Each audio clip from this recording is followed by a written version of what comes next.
Patrick Donovan found the first clue in the payroll ledger. 7 names, all circled in red ink by the mine accountant. 7 men who had not collected their final wages. The amounts were not small. Some were owed nearly $40, enough to feed a family for 2 months. Miners did not walk away from $40. Not in 1896. Not in Cambria County, Pennsylvania, where coal was the only industry and every penny mattered. But these 7 had, or so the records claimed. Patrick ran his finger down the list. Thomas Brennan, Michael O'Connor, Joseph Ridley, Samuel Fletcher, William Hayes, Robert Morrison, and the most recent Daniel Crawford. All of them had one thing in common. Before disappearing, they had taken rooms at the Blackwell Boarding House on Cemetery Hill, the boarding house with the widow who never smiled. The woman with one eye the color of fresh milk and the other as black as the coal these men dug from the earth. Constance Blackwell. And before we climb that hill to knock on her door, if you are drawn to the darkest corners of American history, the cases buried in company records, the mysteries hidden in payroll ledgers, the stories that coal companies and town officials did not want told. You need to subscribe to Appalachian Shadows right now, because every week I bring you a case like this from the forgotten places of America. Something real in spirit, something disturbing, something that challenges what you thought you knew about the people who built this country in blood and darkness. And this is one of the most calculated, cold-blooded cases I have ever investigated. The widow who hunted in plain sight. Patrick Donovan was not a man given to superstition. At 42 years old, he had spent 25 years working in the coal mines of Pennsylvania. He had seen men crushed by cave-ins, burned by gas explosions, drowned in flooded tunnels. Death was a constant companion in the mines, and Patrick had learned to accept it as part of the job. But this was different. This was not the random cruelty of nature or the inevitable risks of dangerous work. This was something else entirely. The year 1896 was a difficult time in the coalfields of western Pennsylvania. The economic depression that had begun 3 years earlier was still strangling the country. Mines were operating at reduced capacity. Wages had been cut. Men were desperate for work, willing to accept dangerous conditions and low pay just to feed their families. It was in this climate of desperation that predators could thrive. Cambria County was remote, even by the standards of rural Pennsylvania. The hills were steep and densely forested. The roads were little more than mud tracks that became impassable during heavy rain or snow. Small mining towns dotted the landscape, each one a collection of crude wooden buildings clustered around the entrance to a mine shaft. The population was largely immigrant, Irish, Polish, Italian, men who had come to America seeking opportunity and found instead backbreaking labor in the bowels of the earth. The town of Blackwell Ridge, named ironically for the family whose boarding house overlooked it, had a population of approximately 300 people. Most were miners or their families. There was a company store, a small church, a saloon, and little else. The mine itself, owned by the Cambria Coal Company, employed about 150 men at its peak. By 1896, that number had dropped to around 90. Patrick Donovan had been promoted to foreman 3 years earlier, a position that made him responsible for tracking workers, ensuring safety protocols were followed, and maintaining production quotas. It was a thankless job that put him at odds with both the company, which wanted higher production, and the workers, who wanted better conditions. But Patrick took his responsibilities seriously. He knew every man who worked in his mine. He knew their families, their drinking habits, their strengths and weaknesses, which is why the pattern in the payroll ledger troubled him so deeply. Thomas Brennan had been the first. He was a 31-year-old Irishman, strong as an ox, with a wife and 3 children living in a small house near the mine entrance. In July of 1894, Thomas had taken a room at the Blackwell Boarding House, explaining to his wife Catherine that he wanted to be closer to the mine to pick up extra shifts. The walk from their house took nearly an hour each way, and Thomas was ambitious, hoping to save enough money to eventually buy a small farm. Catherine Brennan had not been happy about the arrangement, but she understood. Money was tight, If Thomas could work more hours by staying at the boarding house during the week and coming home on Sundays, it made sense economically. For 3 weeks, the arrangement worked perfectly. Thomas would leave Monday morning, stay at the boarding house, work double shifts, and return home Sunday evening with his wages. Then on the 4th week, he did not come home. Catherine walked to the mine on Monday morning, asking for her husband. The shift supervisor told her Thomas had not reported for work. She climbed the hill to the Blackwell Boarding House, where Constance Blackwell met her at the door. The widow, tall and gaunt in her black dress, informed Catherine in a flat, emotionless voice that Thomas had packed his belongings Saturday night and left. He had said something about heading west to the mines in Ohio, where wages were better. Catherine insisted this was impossible. Thomas would never leave without telling her, without saying goodbye to his children, without collecting the wages owed to him. Constance simply shrugged her thin shoulders. Men did strange things, she said. The coal dust got into their heads, made them restless, made them want to run. She had seen it before. Catherine went to the local constable, a man named Harold Mitchell. Mitchell was sympathetic, but ultimately unhelpful. Men did leave their families, he explained. It happened more often than people wanted to admit, especially during hard economic times. If Thomas Brennan wanted to go to Ohio, that was his right. There was no crime in that, but Thomas never sent word, never wrote to his wife, never tried to claim the $38.50 owed to him by the Cambria Coal Company. Catherine and her children eventually moved in with her brother's family. The house near the mine was taken over by another worker. Life moved on, as it always does in mining towns where tragedy and loss are woven into the fabric of daily existence. 6 months later, it happened again.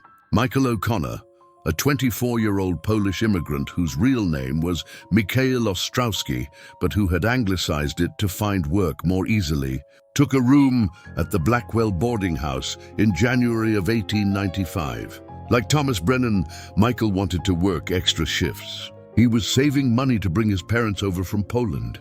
Michael lasted exactly 2 weeks before he too vanished.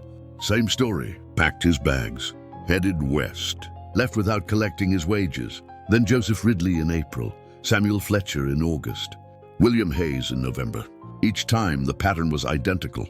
Young, strong men, no family in the immediate area, rooms at the Blackwell Boarding House, disappearances without warning.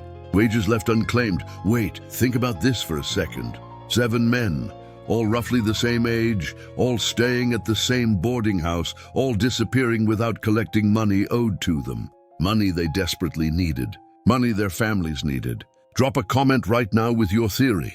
Because this detail about the unclaimed wages, it is going to matter at the end. And I want to see if anyone figures out why before we get there. By February of 1896, when Daniel Crawford became the 7th name on the list, Patrick Donovan decided he could no longer ignore what his instincts were screaming at him.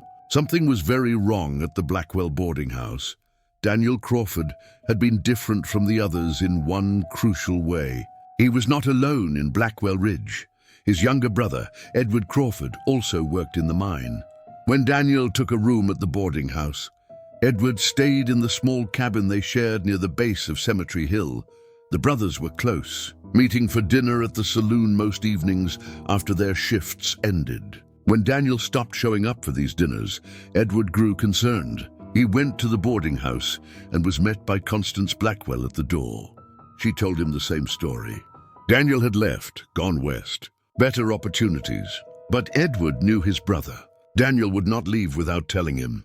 They had no other family. They were all each other had in the world. Edward refused to accept Constance's explanation. He demanded to see his brother's room. Constance, her milky white eye fixed on him with an intensity that made his skin crawl, told him that the room had already been cleaned and rented to another miner. Daniel's belongings had been packed and stored in the attic. If Edward wanted to collect them, he could return the following week. Edward Crawford went straight to Patrick Donovan and told him everything. Patrick listened carefully. Then he made a decision that would change everything. He would visit the Blackwell Boarding House himself. Not as a foreman checking on workers, but as a potential customer.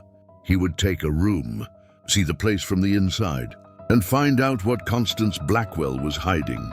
The walk up Cemetery Hill took Patrick 20 minutes. The path was steep and muddy from recent snowmelt. The boarding house stood at the summit, a large 3-story structure that had once been painted white, but was now a weathered grey. Black shutters hung at odd angles on some windows. Others had no shutters at all, just dark glass that reflected nothing, even in direct sunlight. The house had been built in the 1780s by a wealthy landowner who made his fortune in timber. After his death, it passed through several owners, each one making modifications, until the structure became a maze of additions and alterations that followed no logical pattern. Constance and her late husband, Harold Blackwell, had purchased the property in 1884 and converted it into a boarding house to serve the growing population of miners. Harold Blackwell had died under somewhat mysterious circumstances in 1888. The official cause was listed as a fall down the stairs. He had been found at the bottom of the main staircase with a broken neck. Constance had been in town purchasing supplies at the time. There were no witnesses. The local doctor ruled it an accident. Harold was buried in the small cemetery that gave the hill its name, and Constance continued operating the boarding house alone. Patrick knocked on the front door. The sound echoed inside the house, followed by a long silence. Then he heard it, the distinctive sound of Constance's uneven footsteps. She walked with a slight limp, her right leg dragging just enough to create a scraping sound on the wooden floors. A sound that miners who had stayed there claimed they heard throughout the night, pacing the hallways, stopping at doors, listening. The door opened. Constance Blackwell stood in the doorway, backlit by the dim interior. She was nearly 6 feet tall, an unusual height for a woman of that era. Her black dress hung on her gaunt frame like a burial shroud. Her raven black hair was pulled so tightly into a bun that it seemed to stretch her pale skin even further across her angular skull. But it was her eyes that made Patrick's breath catch in his throat. The left eye was completely white, clouded by some childhood injury or illness. But the right eye was alive, black and alert, studying him with an intelligence that felt predatory. Her face remained completely neutral. No smile, no frown, just blank assessment.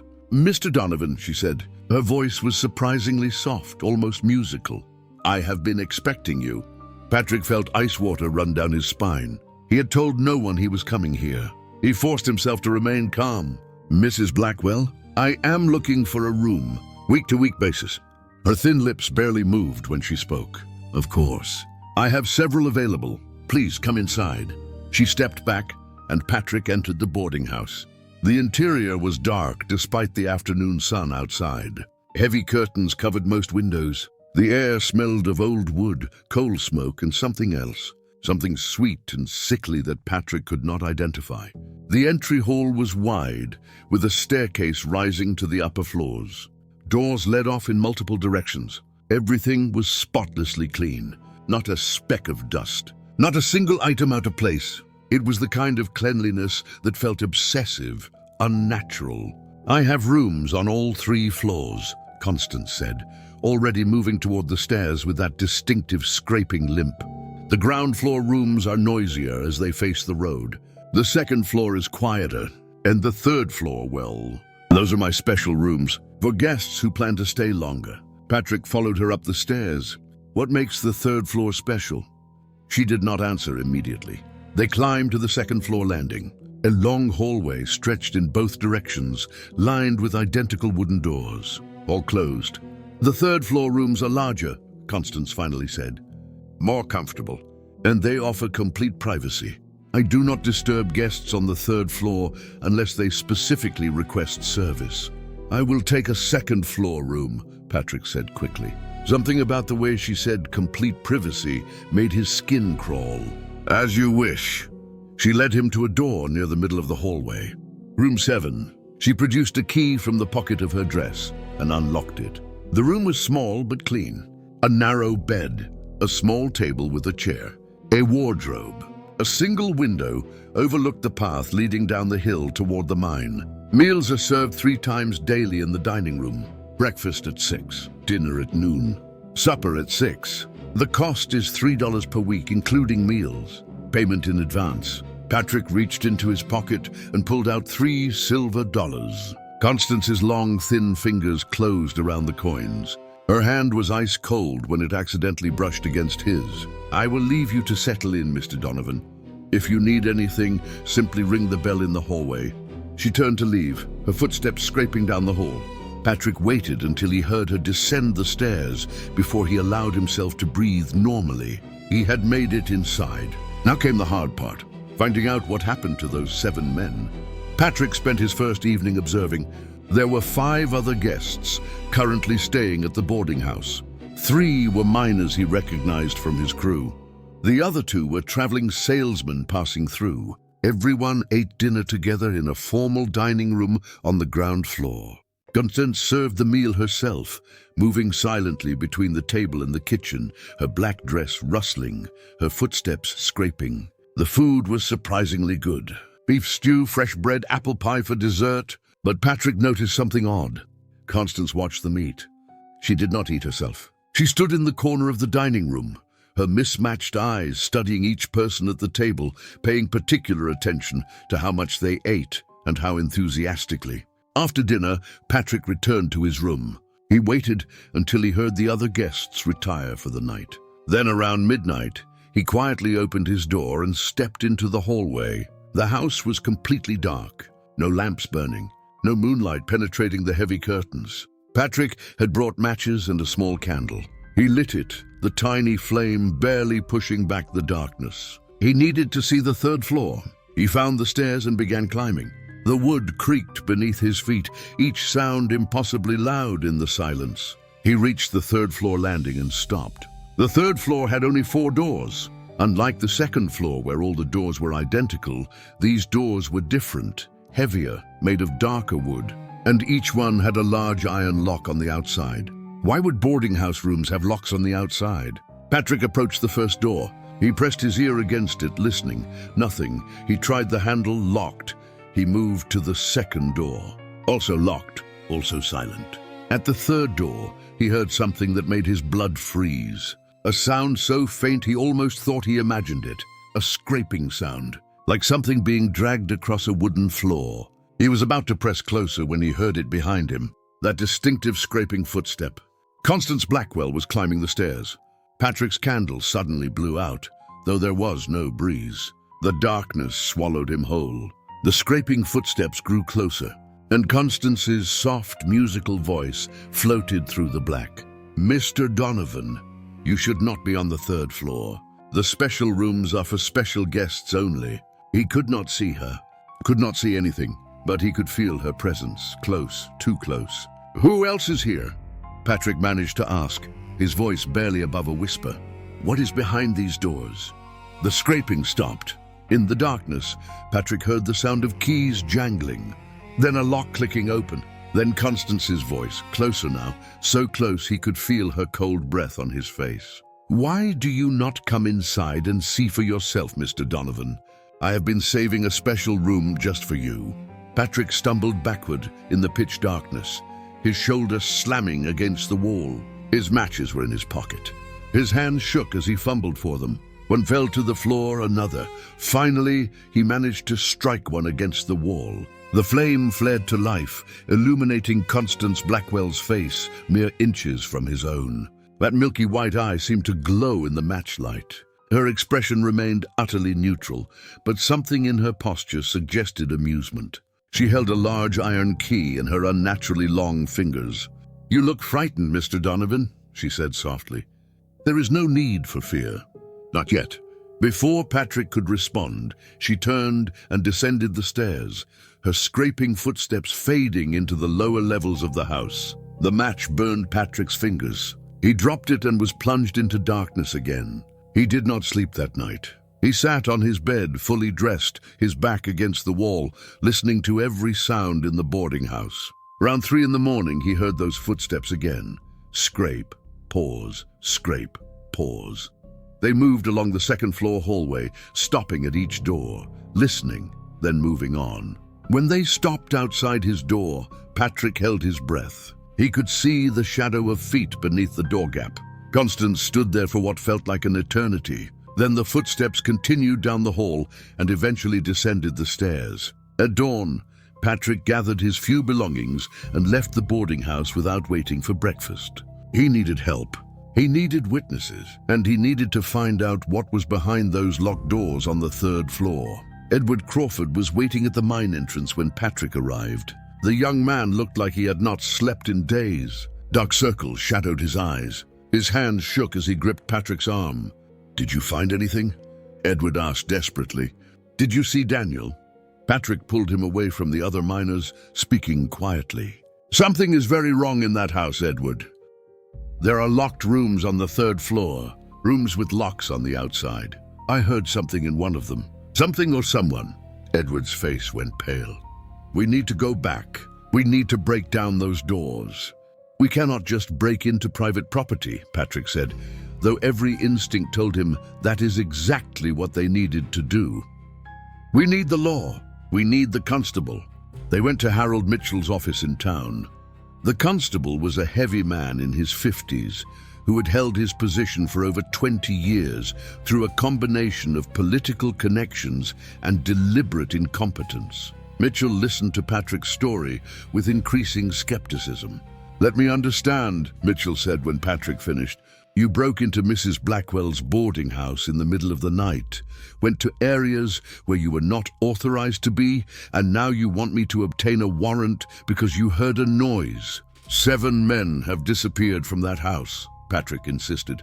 7 men who all left without collecting their wages. "Does that not strike you as suspicious?" Mitchell shrugged his massive shoulders. "Men leave jobs all the time, Mr. Donovan, especially when times are hard. Maybe they did go west. Maybe they found better work. Maybe they did not want their former employers tracking them down." "What about the locked rooms?" Edward interrupted. "Why would boarding house rooms be locked from the outside?" "Maybe she stores things there," Mitchell suggested. "Furniture, supplies. Maybe she does not want guests wandering into storage areas." "That is not a crime." Patrick leaned forward across Mitchell's desk. "Constable, I am asking you officially to investigate. If I am wrong, I will apologize to Mrs. Blackwell personally. But if I am right and you do nothing, those men's blood will be on your hands." Mitchell considered this for a long moment. Finally, he sighed and stood up. "Fine, I will pay Mrs. Blackwell a visit. Ask her some questions. But I will not be breaking down doors without probable cause." "Understood?" It was not enough, but it was something. The 3 men walked up Cemetery Hill together that afternoon. Patrick noticed details he had missed during his first visit. The cemetery itself, after which the hill was named, stood about 100 yards from the boarding house. It was an old burial ground dating back to the 1700s. Most of the graves were weathered and difficult to read, but one section near the back appeared to be newer. Fresh earth. Simple wooden markers with no names. Just dates. Patrick counted 7 fresh graves. 7. When they reached the boarding house, Constance answered the door before they knocked, as if she had been watching their approach from one of the dark windows. She stood in the doorway, tall and gaunt, her black dress immaculate, her mismatched eyes studying them calmly. "Constable Mitchell," she said in that soft, musical voice. "How unexpected. And Mr. Donovan, I see you have returned. I trust your accommodations were unsatisfactory." Mitchell cleared his throat awkwardly. "Mrs. Blackwell, I need to ask you some questions about former guests at your establishment. May we come inside?" "Of course." She led them to a formal sitting room on the ground floor. The room was decorated in the style of 30 years earlier, with heavy Victorian furniture and dark wallpaper depicting hunting scenes. Constance gestured for them to sit, but she remained standing, her hands folded in front of her.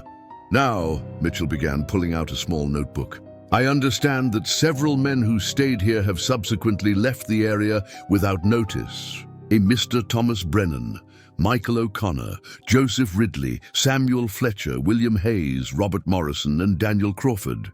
Is that correct?" "That is correct," Constance replied without hesitation. "All of them chose to seek employment elsewhere." "Did any of them mention where they were going?" Patrick asked. Constance's black eye fixed on him. "Some mentioned Ohio. Others spoke of mines in West Virginia. I did not press them for details. Men who rent rooms by the week are not required to share their life plans with their landlord." What about their belongings?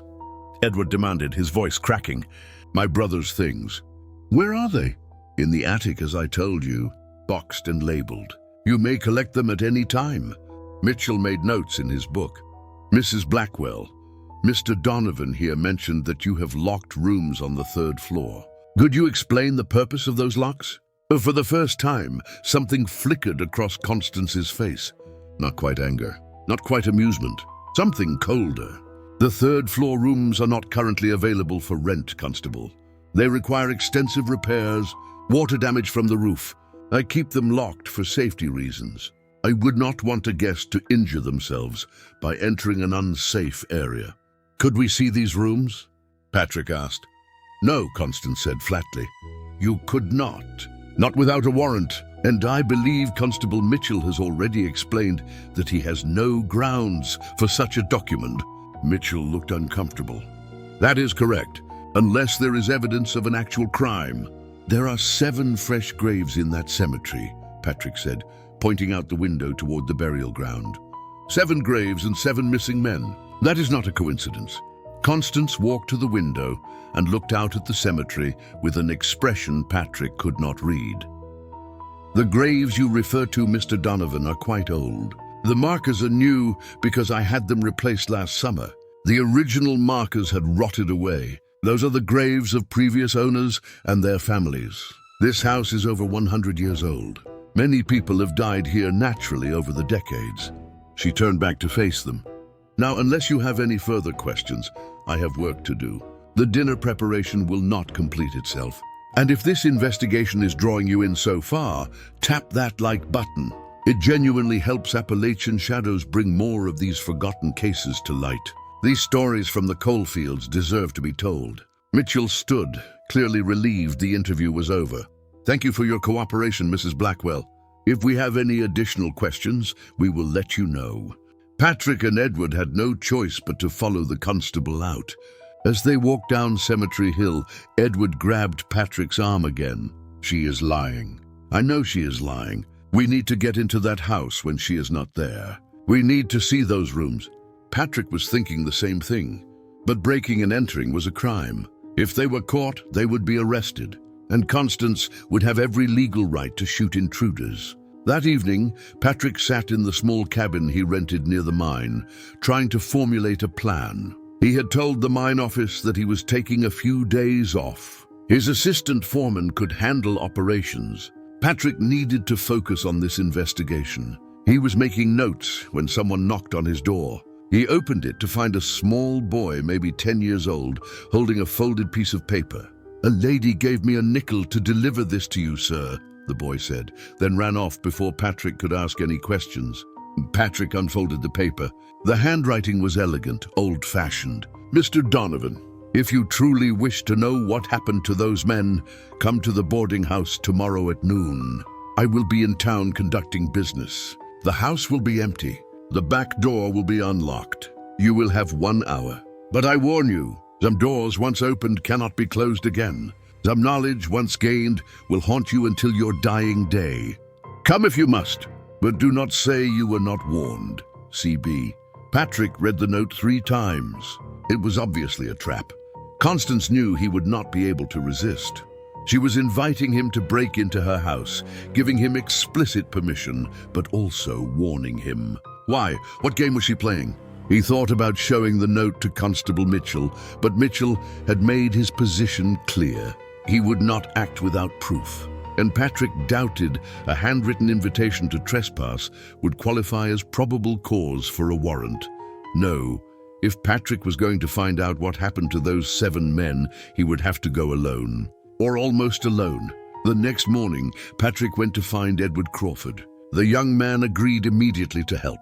They would go together at noon, search the 3rd floor, document whatever they found, and then go straight to Mitchell with evidence. They climbed Cemetery Hill just before noon, moving quickly and quietly. The February wind was bitter, cutting through their coats. The boarding house stood silent against the gray sky, its dark windows watching them approach. The back door, as promised, was unlocked. Patrick and Edward entered through the kitchen. The room smelled of baking bread and something else. That same sweet, sickly odor Patrick had noticed during his first visit. It was stronger here, almost overwhelming. They moved through the ground floor to the main staircase. Every footstep seemed to echo too loudly. Every shadow seemed to move. The house felt alive, watching, waiting. They climbed to the second floor, empty, then to the third floor. The 4 heavy doors waited for them. Patrick tried the first door, locked. The second, also locked. The third door, however, turned when he tried the handle. It opened with a long, slow creak. The room beyond was not what Patrick expected. It was not a storage room. It was not under renovation. It was a bedroom, fully furnished but covered in a thick layer of dust. The bed was made. A suitcase sat in the corner. Men's clothing hung in the wardrobe. Edward rushed to the suitcase and opened it. Inside were personal effects. A pocket watch, a small Bible, photographs of a woman and 3 children. "These are Thomas Brennan's," Edward whispered. "This is his watch. Catherine showed me. She gave it to him on their wedding day."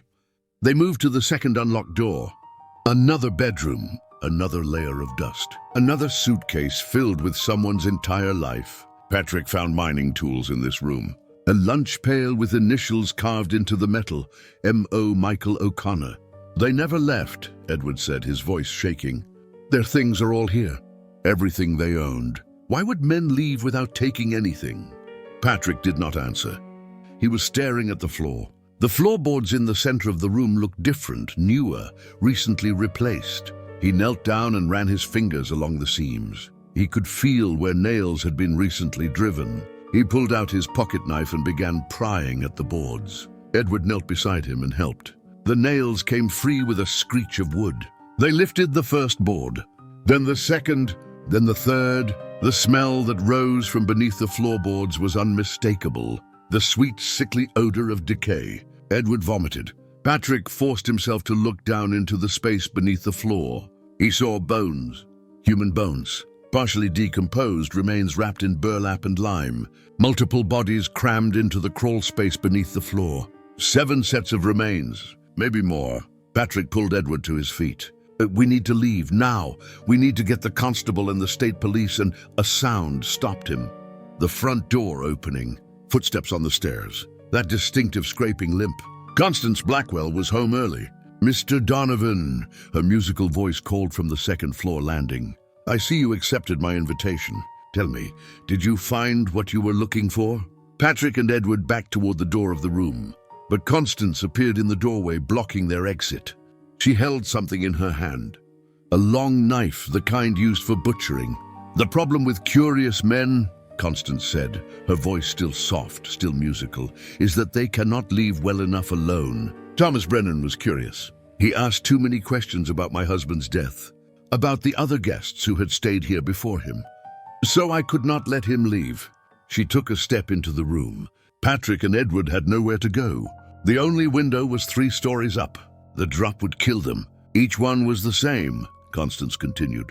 "Curious, asking questions, noticing patterns. I tried to warn them. I tried to encourage them to leave before they learned too much. But they would not listen. Just like you would not listen, Mr. Donovan. Be honest with me in the comments. If you were Patrick Donovan, would you have gone to that house? Or would you have walked away, left it to the authorities, and saved yourself? Because I have thought about this a lot while researching this case, and I am still not sure there was a right answer. Why? Patrick managed to ask. Why kill them? What did they do to you? Constance tilted her head, studying him with her mismatched eyes. Do to me? They did nothing to me, Mr. Donovan. But they had something I needed. Something I have been taking for 12 years. Ever since I took it from my husband when he threatened to expose me. She smiled then, the first smile Patrick had seen on her face. It was not a pleasant expression. Do you know what it is like to live in constant pain, Mr. Donovan? To have a body that fails you, that betrays you with every step. I was born with a twisted leg, born with a blind eye, born wrong, and I discovered quite by accident that certain sacrifices can transfer health from one person to another. Youth, strength, life itself. Patrick's blood turned to ice. You are insane, perhaps Constance said. But I am also alive, and I plan to remain that way for a very long time. The question now is whether you and young Mr. Crawford will join the others beneath the floorboards, or whether you will be smart enough to walk away and forget everything you have seen here. She lowered the knife slightly. I will make you the same offer I made the others. Leave now. Never speak of this. Never return, and I will not pursue you. Or stay, press this matter further, and share their fate. The choice is yours. Patrick looked at Edward. The young man's face was streaked with tears, but his jaw was set with determination. He shook his head. No, they would not run. They would not let this woman kill again. Patrick turned back to Constance. We are leaving, and we are going directly to the authorities. You will hang for what you have done. Constance's smile widened. I think not. She raised 2 fingers to her lips and whistled. A sharp, piercing sound. From the other third-floor rooms, Patrick heard locks clicking open, doors creaking, and then footsteps. Multiple sets of footsteps, scraping, dragging, moving toward them. You see, Mr. Donovan, the special rooms were not empty after all. They were occupied by guests who have been with me for a very long time. Guests who are far beyond curious now. Guests who only want one thing. From the darkness of the hallway, figures emerged. Men, or what had once been men. Their skin was gray and waxy. Their eyes were empty hollows.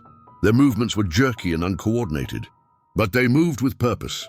Toward Patrick and Edward. Feed, Constance whispered. And they are so very hungry. Patrick shoved Edward toward the window. Break the glass. Jump if you have to. The shambling figures moved closer. Patrick could smell them now. The stench of death and decay mixed with something chemical, lime, preservatives, whatever dark arts Constance had used to keep these bodies moving long after they should have returned to dust. Edward grabbed a chair and swung it at the window. The glass shattered. Cold February air rushed into the room. The drop to the ground was 25 feet, enough to break bones, but not necessarily kill. Go! Patrick shouted. I will hold them off. But Edward did not jump. Instead, he swung the chair at the nearest figure. The wood connected with a sickening crunch. The figure stumbled, but did not fall. Did not cry out. Did not bleed. It simply reoriented itself and continued advancing. Patrick looked around desperately for a weapon. His eyes fell on the kerosene lamp mounted on the wall. He grabbed it, smashing it against the floor. Oil spread across the wooden boards. He pulled out his matches. Mrs. Blackwell, he said, striking a match, call them off or I burn this entire house to the ground, with all your secrets inside. Constance's expression flickered. For the first time, Patrick saw something other than cold calculation in her eyes. Fear, not of death, but of exposure, of having her work destroyed. You would not dare, she said, but her voice had lost its musical quality. Now it was harsh, desperate. Try me. They stared at each other across the oil-soaked floor. The shambling figures had stopped, as if awaiting Constance's command. Edward stood by the broken window, ready to jump if Patrick's gambit failed. Then Constance did something unexpected. She laughed. A cold, bitter sound. Very well, Mr. Donovan. You win this round. But you must understand something. What I have built here, what I have learned, it is bigger than this house. Bigger than this town. I'm not the first to discover these secrets. And I will not be the last. She raised her hand, and the figures stopped their advance. They stood perfectly still, like puppets whose strings had been cut. You have 1 hour to leave this county, Constance said. Take nothing. Tell no one. If you are still here when the sun sets, I will find you. And what happened to those 7 men will seem merciful compared to what I will do to you. Patrick knew this was likely a trap, but he also knew they had no other options. He grabbed Edward's arm and pulled him toward the door. They pushed past Constance, down the stairs, and out the front door. They ran down Cemetery Hill, not stopping until they reached Constable Mitchell's office in town. They burst through the door, both of them breathing heavily, trying to speak over each other. Mitchell looked up from his desk, annoyed. What now? Bodies, Patrick gasped. Under the floorboards. 7 men. Maybe more. She killed them all.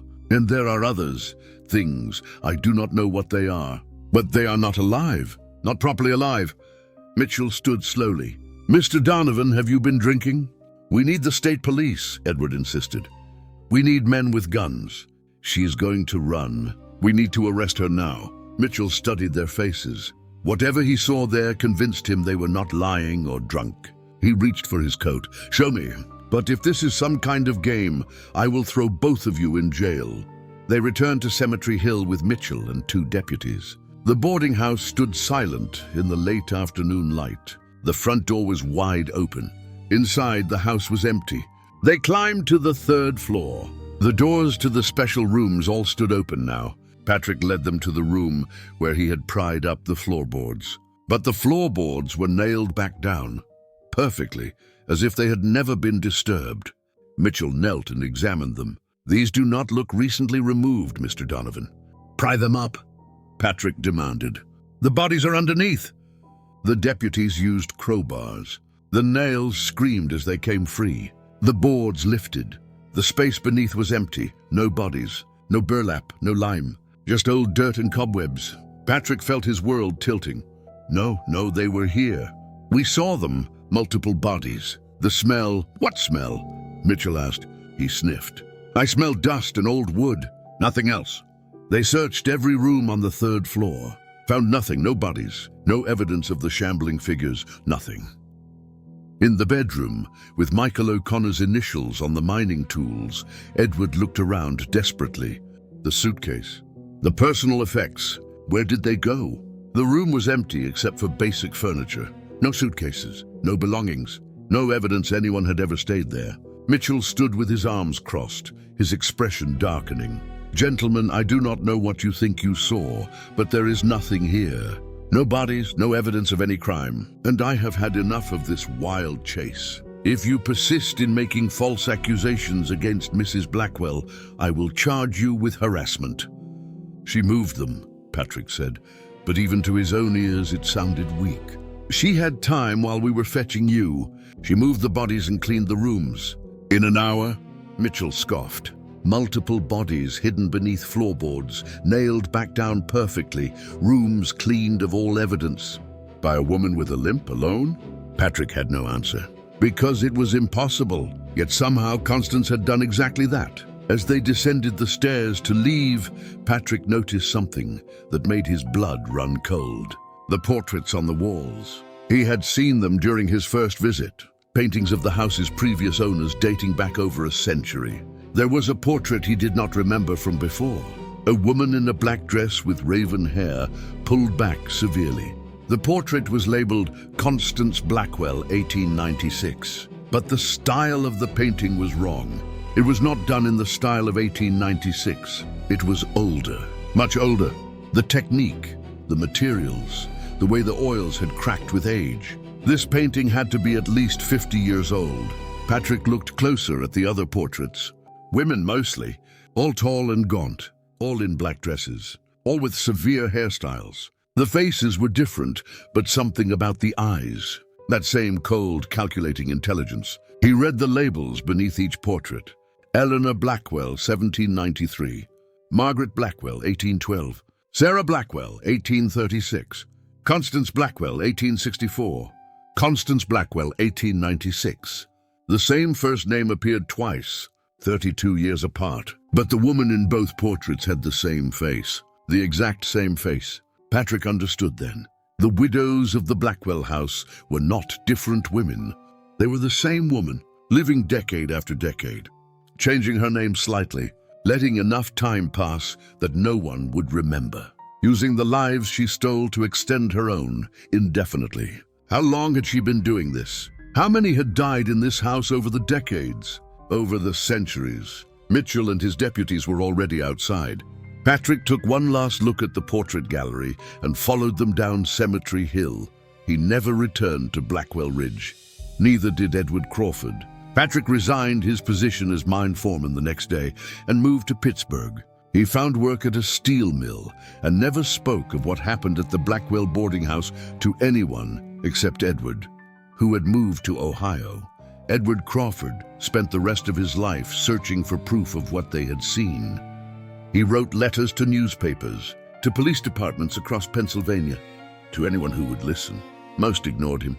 Those who did respond suggested he seek medical attention for his delusions. In 1902, Edward returned to Blackwell Ridge one final time. He wanted to see if Constance was still there, still operating the boarding house. He found the building abandoned. The windows were boarded up. The roof was beginning to sag. Nature was reclaiming the structure. Inside, everything was gone. No furniture, no portraits, no evidence anyone had lived there for years. But in the attic, Edward found something Constance had left behind. Perhaps intentionally, perhaps as a warning. A ledger handwritten, dating back to 1793. Page after page of names, dates, brief notes. Thomas Reynolds, 1794. Too curious. Buried north plot. James Morton, 1798. Weak constitution. Poor harvest. Sarah Wells, 1803. Strong, excellent yield. The ledger continued through decades. Hundreds of names, hundreds of lives taken. The handwriting never changed. The same elegant script from the first page to the last. The last entry was dated February 18th, 96. Patrick Donovan and Edward Crawford. They escaped, but they will tell no one. Fear is a powerful silencer. Moving operations. Will return when it is safe. Edward took the ledger to the Pennsylvania State Police headquarters in Harrisburg. He showed it to detectives, explained everything, begged them to investigate. The detectives were polite but skeptical. The ledger could be a fake, creative fiction. Without bodies, without evidence of actual crimes, there was nothing they could do. The case was closed. Edward Crawford died in 1923 at the age of 52. His death certificate listed the cause as heart failure. But those who knew him said he died of a broken heart. The weight of knowing the truth and being unable to prove it had slowly crushed him. Patrick Donovan lived until 1938, reaching the age of 84. In his final days, he told his grandson everything. The grandson, a journalist, tried to publish the story. No newspaper would print it. Too unbelievable. Too much like a horror tale rather than journalism. The grandson donated all of Patrick's papers to the Pennsylvania State Archives in Harrisburg, where they remained mostly unexamined until the 1980s, when a graduate student researching the coal industry stumbled across them. The student, whose name was Jennifer Marshall, became obsessed with the case. She spent 3 years tracking down every detail she could find. Jennifer discovered that boarding houses matching the description of the Blackwell establishment had appeared in other mining regions over the decades, always in remote areas, always run by widows who matched similar physical descriptions, always followed by unexplained disappearances of young, healthy men. There was a boarding house in West Virginia coal country in the 1910s, another in Colorado during the mining boom of the 1880s, another in Montana in the 1920s. The patterns were always the same. Jennifer tried to publish her findings. Academic journals rejected her work as sensationalist. Popular magazines were not interested in old mining stories. The research sat in her apartment gathering dust. In 1992, Jennifer died in a car accident. She was 38 years old. The police report stated she lost control of her vehicle on a remote mountain road and crashed into a ravine. There were no witnesses. Her apartment was cleaned out by the landlord after 3 months of unpaid rent. All her research was thrown away, gone, but some stories refused to stay buried. In the age of the internet, fragments of the Blackwell case have resurfaced. Reddit threads discussing strange disappearances in coal towns. True crime podcasts mentioning unexplained deaths in boarding houses. Message boards, where people share family stories of relatives who vanished while working in the mines. And occasionally, very occasionally, someone reports seeing a tall woman with mismatched eyes. A woman in a black dress who runs a small boarding house in some remote location. A woman who seems too old to be as spry as she is. A woman who asks too many questions about her guests' families. But who would notice if they disappeared?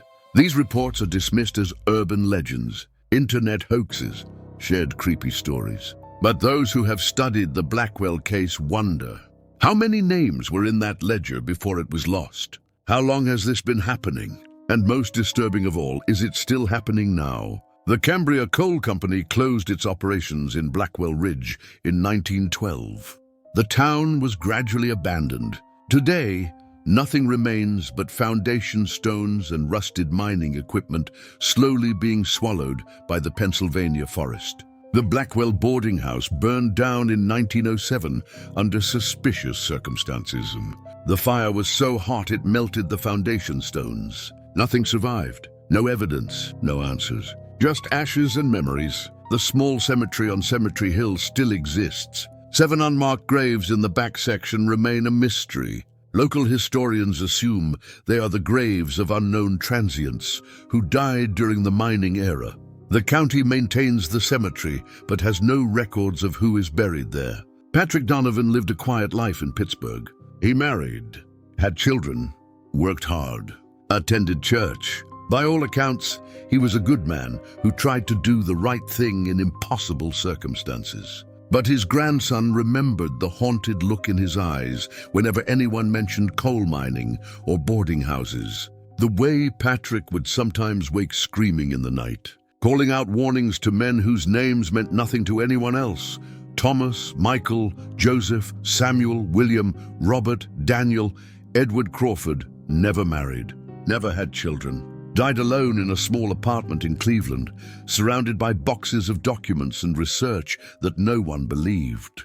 His landlord found him 3 days after his death. The coroner noted unusual markings on his body, long thin scratches on his arms and chest, as if he had been defending himself against something in his final moments. The official cause of death remained heart failure. The scratches were attributed to his falling and hitting furniture during the medical emergency. The case was closed. Constance Blackwell's fate remains unknown. There are no death records, no grave, no confirmed sightings after 1897.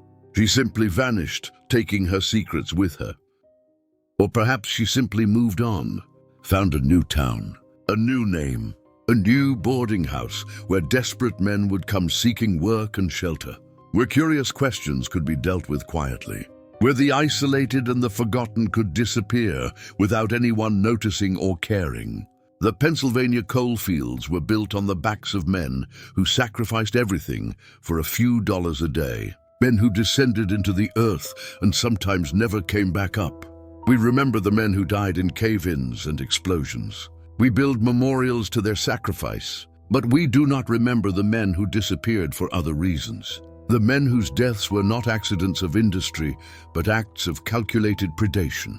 The men whose wages went unclaimed, whose families never received closure, whose bodies were hidden beneath floorboards or buried in unmarked graves, or destroyed so thoroughly that no evidence remained.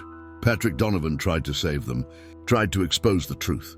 In the end, he could only save himself and Edward Crawford, and even that salvation was incomplete, because they carried the weight of that knowledge for the rest of their lives. This was the horrifying case of Constance Blackwell, a reminder that evil does not always announce itself with dramatic violence. Sometimes it operates quietly, patiently in the shadows of respectable society. Sometimes it wears the face of a widow running a boarding house.